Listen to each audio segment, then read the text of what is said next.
ನಮಸ್ಕಾರ ವೀಕ್ಷಕರೇ, ನೀವು ನೋಡ್ತಿದ್ದೀರಾ ವಿ ಎ ಟಾಕ್ಸ್. ಇವತ್ತಿನ ವಿಷಯ ಬಂದಿರಪ್ಪ ಅಂದರೆ ಬಿಗ್ ಬಾಸ್ ಕಡೆಯಿಂದ ಒಂದು ಹೊಸ ಪ್ರೊಮೋ ಬಿಟ್ಟಿದ್ದಾರೆ.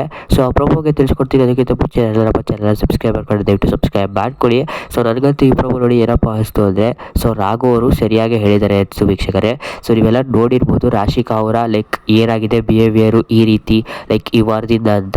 ಸೊ ಅದಕ್ಕಾಗಿ ರಾಘು ಅವರು ಸರಿಯಾಗಿ ಹೇಳಿದ್ದಾರೆ ಅಂತ ಅನಿಸುತ್ತೆ ವೀಕ್ಷಕರೇ. ಸೊ ಪ್ರೊಮೋನ ನೋಡ್ಕೊಂಡ್ಬನ್ನಿ. ಪ್ರೊಮೋ ಹೇಗಿದೆ ಅಂತ ಕಮೆಂಟ್ ಮಾಡಿ. ಸೊ ವೀಕ್ಷಕರೇ, ಏನಪ್ಪ ಆಗುತ್ತೆ ಅಂದರೆ ಬಿಗ್ ಬಾಸ್ ಅವರು ಎಲ್ಲರ ಮನೆಯಿಂದ ಫೋನ್ ಮಾಡಿಸ್ತಾರೆ. ಸೊ ಅವ್ರಿಗೆ ಎಚ್ಚರ ಮಾಡೋಕ್ಕೆ. ಸೊ ಅದಕ್ಕಾಗಿ ಧನುಷ್ ಅವರು ಅವ್ರ ಅಮ್ಮ ಫೋನ್ ಮಾಡ್ತಾರೆ. ಆಗ ಕ್ಯಾಪ್ಟನ್ ಕೇಳಿ ಕೊಡ್ತಾರೆ ಫೋನ್ ಮಾಡಿರೋದು.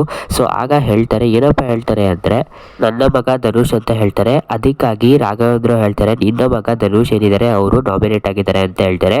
ಸೊ ಅದಕ್ಕಾಗಿ ಅವ್ರ ಅಮ್ಮ ಹೇಳ್ತಾರೆ, ಧನುಷ್ ನೀನು ಎಲ್ಲರ ಜೊತೆ ಚೆನ್ನಾಗಿದ್ಯಾ, ಚೆನ್ನಾಗಿ ಆಡಬೇಕು ಅಂತ ಹೇಳ್ತಾರೆ. ನೆಕ್ಸ್ಟ್ ಯಾರಪ್ಪ ಕಾಲ್ ಮಾಡ್ತಾರೆ ಅಂದರೆ ರಾಶಿಕಾ ಅವರ ತಮ್ಮ ಕಾಲ್ ಮಾಡ್ತಾರೆ. ಸೊ ಆಗ ಅವರು ಹೇಳಿದಾಗ ರಾಘವೇಂದ್ರ ಅವರು ಹೇಳ್ತಾರೆ, ನಿಮ್ಮ ಅಕ್ಕ ಲಾಸ್ಟ್ ಆಗಿದ್ದಾರೆ ಬಿಗ್ ಬಾಸ್ ಮನೇಲಿ ಅಂತ ಹೇಳ್ತಾರೆ. ಸೊ ಅದಕ್ಕಾಗಿ ಏನಪ್ಪ ಆಗುತ್ತೆ ಅಂದರೆ ರಾಶಿಕಾ ಅವರು ಫುಲ್ ರೈಸ್ ಆಗಿ ರಾಘವೇಂದ್ರ ಅವ್ರ ಹತ್ರ ಕೇಳ್ತಾರೆ. ಏನಪ್ಪ ಕೇಳ್ತಾರೆ ಅಂದರೆ, ಸೊ ನಾನು ಎಲ್ಲಿ ಲಾಸ್ಟ್ ಆಗಿದ್ದೀನಿ ಅಂತ ನೀವು ಹೇಳಬೇಕು, ಹೇಳಿ ಅಂತ ಹೇಳ್ತಾರೆ. ಸೊ ಅದಕ್ಕಾಗಿ ರಾಘವೇಂದ್ರ ಅವರು ಹೇಳ್ತಾರೆ, ನನಗೇನಿಸ್ತು ಅದು ನಾನು ಹೇಳಿದೆ ಅಂತಾರೆ. ಅದಕ್ಕಾಗಿ ರಾಶಿಕಾ ಅವರು ಹೇಳ್ತಾರೆ, ಇದು ಫೇವರಿಸಮು, ಇದು ಕ್ಲಿಯರ್ ಆಗಿ ಫೇವರಿಸಮ್ ಅಂತ ಹೇಳ್ತಾರೆ. ಆಗ ರಾಘವೇಂದ್ರ ಅವರು ಹೇಳ್ತಾರೆ, ಏನಪ್ಪ ಹೇಳ್ತಾರೆ ಅಂದರೆ, ನೀನು ಏನೇ ಅಂದರೂ ಇಲ್ಲೇ ಕಿಚ್ಕೊಂಡು ನಿಂತ್ಕೊ ನೀನು ಅಂತ ಹೇಳ್ತಾರೆ. ಅದಕ್ಕಾಗಿ ರಾಶಿಕಾ ಅವರು ಫುಲ್ ಫ್ರೇಜ್ ಆಗಿ ಏನಪ್ಪ ಅಂತಾರೆ ಅಂದರೆ, ಸೊ ನಿನಗೆ ಈ ಕ್ಯಾಪ್ಟನ್ಸಿ ಆಗೋ ಯೋಗ್ಯತೆನೇ ಇಲ್ಲ ಅಂತ ಹೇಳ್ತಾರೆ. ಸೊ ಅದಕ್ಕಾಗಿ ರಾಘವೇಂದ್ರ ತುಂಬ ಕೋಪಗೊಳ್ತಾರೆ. ನಿಮ್ಗೆ ಇಲ್ಲಿ ಕಾಣಿಸ್ತಾ ಇರ್ಬೋದು ವೀಕ್ಷಕರೇ.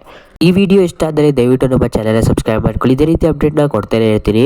ಈ ಪ್ರೊಮೋ ಹೇಗನ್ನಿಸ್ತು ಅಂತ ಕಮೆಂಟ್ ಮಾಡಿ ವೀಕ್ಷಕರೇ. ನೀವೆಲ್ಲ ವಿಡಿಯೋ ನೋಡ್ತೀರಾ, ಯಾರು ಸಬ್ಸ್ಕ್ರೈಬ್ ಮಾಡ್ಕೊಳ್ಳಿ, ದಯವಿಟ್ಟು ಸಬ್ಸ್ಕ್ರೈಬ್ ಮಾಡ್ಕೊಳ್ಳಿ.